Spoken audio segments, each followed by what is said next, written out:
এই হচ্ছে টমাটঙ্গুর সব দৃশ্য। অনেক সুন্দর একটি জায়গা, দেখার মতো অপরূপ। পাহাড়ের চূড়ার উপর চূড়া আছে, আমাদের উপর আরো অনেকগুলো পাহাড় আছে। দেখেন এইগুলো হচ্ছে বড় বড় পাহাড়, যেগুলা থানচি আসলে আপনারা দেখতে পারবেন।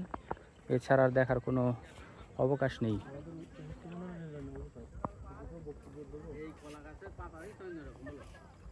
তো কেমন লাগছে তুহিন স্যার? এই যে প্রকৃতির সৌন্দর্য আসলে না আসলে বিশ্বাস করতে পারতাম না। হ্যাঁ, এই যে পাহাড়ের চূড়া থেকে দেখছি রাস্তাগুলো ছোট ছোট, গাড়িগুলো আসছে খুব ছোট। এই যে প্রকৃতির সৌন্দর্য, মেঘের সাথে মনে হচ্ছে পাহাড় মিশে যাচ্ছে। তাই হ্যাঁ অবশ্যই সেটা সবুজ অরণ্যে ঘেরা আমাদের এই পাহাড়। পাশে মিয়ানমার সীমান্ত, এখান থেকে বেশি দূর না, মনে হয় মেবি 50 থেকে 60 কিলো দূর আমাদের মিয়ানমার সীমান্ত, আমাদের পার্শ্ববর্তী এলাকা বা দেশ। আর বাড়িগুলো খুবই ছোট ছোট, মনে হচ্ছে যে আমরা পিঁপড়ার মতো দেখছি এখান থেকে, কিন্তু অথচ এগুলো এরকমই দেখা যায়। এই যে এখানে সচরাচর এরকমই দেখা যায়।